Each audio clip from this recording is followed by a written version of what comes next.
pessoal, vamos estudar hoje o tema da estrutura interna do planeta Terra. Vamos lá. Essa é a nossa aula número 10. O planeta Terra é composto por 3 estruturas, gente. A crosta terrestre, o manto, que pode se subdividir no manto superior e inferior, e a terceira estrutura é o núcleo, que pode ser dividido em núcleo externo e o núcleo interno. Nessa face aqui do slide, a gente pode ver 2 imagens que tratam exatamente da mesma temática, tá? Essa estrutura do planeta, aqui o núcleo, em seguida vem o manto e em seguida vem a crosta terrestre, onde estão situados os continentes, tá? Onde nós vivemos. Nós vivemos na crosta terrestre, não é no manto e menos ainda no núcleo, tá? E aqui uma outra imagem, um outro desdobramento que nós podemos ver e observar acerca do mesmo assunto, né? O núcleo, tá, gente? Externo e interno. O manto, que também tem uma subdivisão, tá? O manto superior e inferior seriam na sequência, núcleo, depois na sequência veio o manto. E por fim, chegando na superfície, a crosta terrestre, onde, mais uma vez eu repito, é onde nós estamos, onde nós vivemos, nós seres humanos, toda a biodiversidade acontece na crosta terrestre, tá bom? Então, gente, vamos começar a explicação agora a partir da crosta terrestre, e o nosso olhar agora vai ser da superfície em direção ao núcleo do planeta Terra, tá? Então, obviamente, crosta terrestre.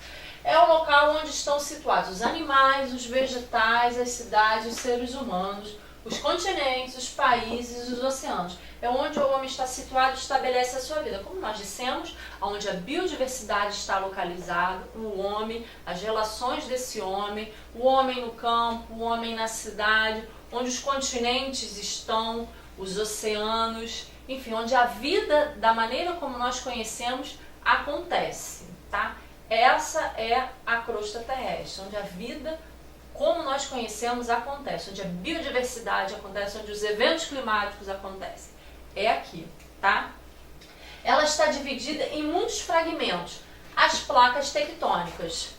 Essa imagem aqui representa exatamente isso, para vocês terem uma ideia, as diferentes placas tectônicas que existem no nosso planeta, tá, gente? Essas placas efetuam diferentes movimentos e algumas podem se chocar, gerando terremotos e tsunamis, por exemplo, que a gente vai estar falando sobre isso mais tarde. Elas se chocam, gente. Essas placas tectônicas, a ideia que a gente quer passar para vocês é que elas não são estáticas, elas se movimentam, elas efetuam um movimento, e esses movimentos que são os responsáveis pela geração dos terremotos, que isso é muito comum quando a gente assiste os noticiários lá no Japão, que é uma área instável. E isso pode gerar também nessa região do planeta os tsunamis, que, por exemplo, alguns anos atrás gerou um tsunami muito sério que acabou tendo como consequência disso o evento lá em Fukushima, onde houve um acidente nuclear. Mas isso foi uma consequência, um desdobramento de um evento geológico, né? Não tem nada a ver uma coisa com a outra, só foi um acidente que aconteceu devido a um evento geológico, tá bom, gente? Espero que isso tenha ficado claro. Vamos seguindo. Tá? Aqui, para vocês terem uma ideia, né, como acontece a formação de um tsunami, tá? É um terremoto que acontece no leito oceânico, tá? Então esse terremoto faz tremer o fundo do mar, né? O leito oceânico.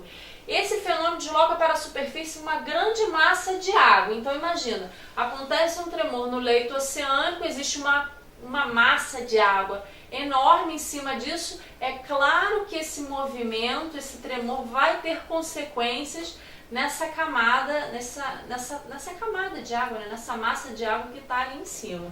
E isso forma uma vibração, né, que se propaga a grande velocidade abaixo da superfície do mar, tá?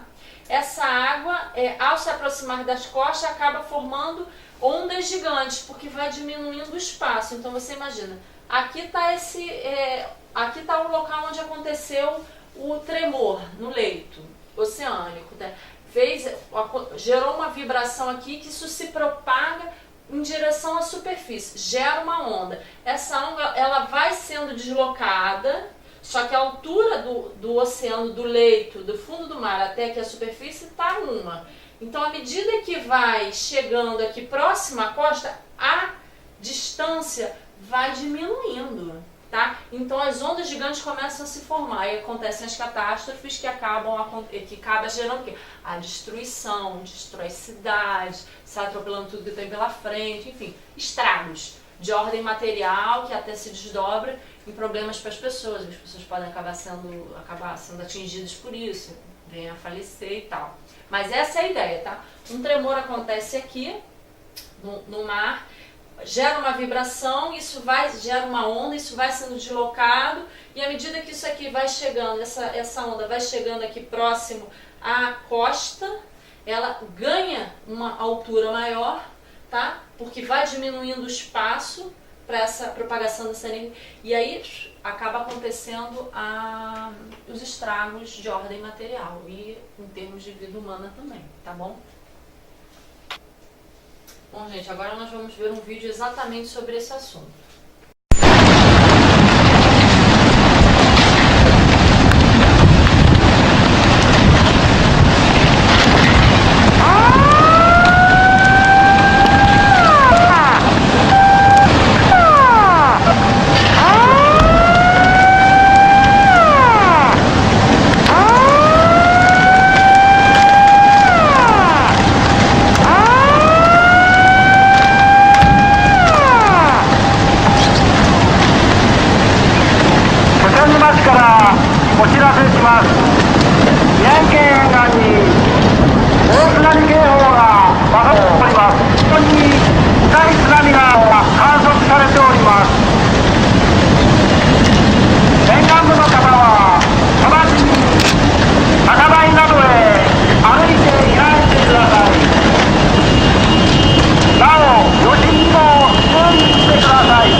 Isso aí foi só para dar uma ideia para vocês do efeito destruidor desse evento. Como vocês viram, carros eles se tornam assim papeizinhos, né? Entre aspas, isso. Eles são facilmente levados e vai sendo uma destruição em série, né? A força da água é tão grande que vai levando tudo que está pela frente e vai realmente causando estragos. Essa é a ideia que a gente estava querendo mostrar para vocês. Mas vamos seguir o conteúdo aqui, tá? Uma outra coisa, um outro evento que acontece, tá? São a formação das grandes cadeias montanhosas, tá? E isso acontece quando duas placas tectônicas, lembrem daquele slide que a gente mostrou da estrutura do planeta Terra com diferentes placas tectônicas? Então, grandes cadeias montanhosas acontecem quando duas placas convergem e se chocam e acabam formando cadeias grandes e muito famosas como a cadeia do Himalaia, tá, gente? Tá aqui representada aqui nessa figura, tá bom? Vamos seguindo. Agora, gente, uma outra questão que acontece é o vulcanismo. O vulcanismo é um fenômeno geológico que ocorre no interior do planeta, tá? onde acontece um evento do interior do planeta para a superfície quando há o extravasamento do magma, tá? Em forma de lava, além da geração de gases e fumaça. Aqui é uma imagem mostrando justamente isso. Isso aqui é um vulcão que está em erupção e o magma se exterioriza, né, sob a forma de lava, e essa lava correndo aqui, descendo esse vulcão. Isso aqui em plena atividade, tá, gente? Então é isso, houve um extravasamento e a lava acaba escorrendo aí para fora, né? Um extravasamento desse material que vem do interior da Terra, em altíssimas temperaturas. Isso aqui tá pegando fogo, tá? E o que agora a gente falou dessa primeira parte? O manto é a camada intermediária entre o núcleo e a sua crosta terrestre. Isso a gente já viu naquelas figuras, tá? Tem uma profundidade que vai de 90 a 2.900 quilômetros. E nessa camada é onde acontece os fenômenos do vulcanismo, terremotos, que acabam interferindo na crosta terrestre. Interferindo na crosta terrestre. Atenção! O magma, ele vem do interior, vamos dizer assim, e extravasa a lava para a superfície, a crosta terrestre. Mas espero que isso tenha ficado claro. Gente, e agora o núcleo do nosso planeta Terra é a parte mais interna, tá? É formado pela mistura de dois metais, o ferro e o níquel, tá? Caracteriza altas temperaturas altíssimas, cerca de 6.000 graus Celsius, e esses núcleos, o interno e o externo, são responsáveis pela formação do campo gravitacional. Acredita que sejam responsáveis pela formação do campo gravitacional do planeta Terra, porque há um movimento de rotação entre ambos, né? Existência de campo gravitacional, isso se deve ao movimento de rotação entre ambos. E esse núcleo possui uma profundidade que vai de uma escala de 2.900 quilômetros até 6.370 quilômetros. Tá bom? Aqui uma imagem para mostrar, enfim, mais uma imagem para mostrar exatamente a mesma coisa, aqui passando do núcleo, né, do planeta Terra até a superfície, que foram os conteúdos que a gente estava falando anteriormente, né? O núcleo do planeta, o núcleo interno e externo, o manto, né? Aqui o superior, representado a crosta terrestre, e logo em seguida, gente, as delimitações da atmosfera terrestre, né? Da troposfera, estratosfera, mesosfera, termosfera e exosfera. Resumindo, atmosfera. Só para vocês verem as escalas aqui, né? Do interior do planeta. E quando a gente chega na superfície, a gente começa uma outra questão, que são as delimitações da atmosfera. Enfim, é uma maneira interessante de vocês verem, né, quanto a crosta terrestre, ela literalmente, né, faz aqui uma divisão do interior para o seu exterior, né, da atmosfera e para a estrutura interna do planeta. É isso. Agora a gente vai falar das rochas, que existem 3 tipos de rochas, né, que são as rochas magmáticas ou ígneas, tá? As rochas metamórficas e as rochas sedimentares, tá bom, gente? E aqui um esquema em que vocês veem essas diferentes rochas no nosso planeta, tá? Vamos começar aqui, cadê? Vamos ver aqui. As rochas magmáticas, que elas podem... Enfim, as rochas, elas podem se transformar. Essa é a ideia que eu quero mostrar para vocês, tá, gente? As rochas magmáticas, elas são geradas a partir da... Magmática, lembrem do nome, magmática. Esse nome lembra o quê? Magma. Elas são resultado da ação vulcânica, da ação de um vulcão. Então, formam-se essas rochas a partir da atividade vulcânica. Ela pode tanto acontecer, tá contida no interior de um vulcão, se ela se esfria se resfria e fica no interior do vulcão, quando ela sofre esse movimento de expulsão, ela pode se resfriar e formar outro tipo de rocha no exterior desse vulcão, após o resfriamento. Então geram-se rochas magmáticas, tá? Através dos processos de erosão, formam-se sedimentos que, numa escala geológica, com o passar do tempo, geram-se rochas sedimentares. Atenção, as rochas sedimentares, elas são muito interessantes para a gente enquanto sociedade. Quer dizer, a partir dessas rochas que há a formação, a captura de uma matéria-prima extremamente importante para a gente, tanto do ponto de vista petroquímico como químico, que é o petróleo. O petróleo se forma nesse tipo de rochas, de bacias, né? As bacias sedimentares, rochas sedimentares, tá? Então, ou seja, formou-se um vulcão, entrou em atividade após a expulsão ou não da lava, ela se resfria, acaba acontecendo endurecimento desse material, geração de rocha. Erosão, transporte de sedimentos, forma rocha sedimentar. E as transformações de temperatura e pressão geram rochas magmáticas. E aqui também pode gerar, daqui pode também acontecer isso, tá? Passar para isso. Enfim, rochas têm um ciclo. Essa é a ideia, tá bom? Rochas magmáticas. Já falamos sobre isso, né?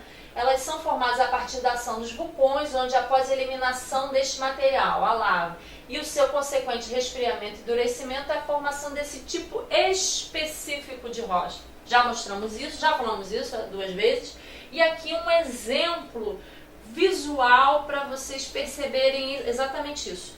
A atividade vulcânica, a expulsão desse material, endureceu, gerou um tipo de rocha. Endureceu, esfriou, gerou esse tipo de rocha. Mas há também as rochas que podem ficar retidas aqui no interior. Mas é outro papo.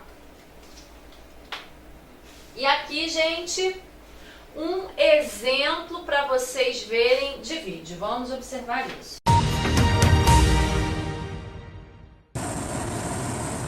O vulcão Ploski-Tobatyk, no leste da Rússia, está expelindo lava desde novembro, depois de ficar 30 anos inativo.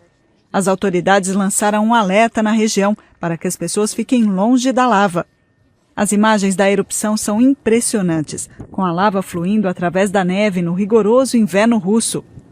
O vulcão fica na península de Kamchatka, uma das regiões vulcânicas mais ativas do mundo. E nestes meses de erupção, expeliu gás e cinza a uma altura de até 4 quilômetros. Apesar do perigo, a erupção já atraiu muitos turistas.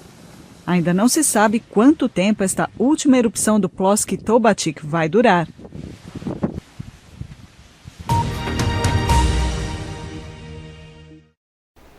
Enfim, gente, é só uma reportagem que aconteceu, né, sobre para um evento, esse vulcanismo, um evento do vulcanismo, para vocês verem que a fúria, vamos dizer assim, desse movimento, a expulsão da lava, o quanto a maneira que ela desce ali pelo vulcão, enfim, trazendo assim, se o que tiver pela frente ela sai realmente também destruindo, as temperaturas muito altas, enfim.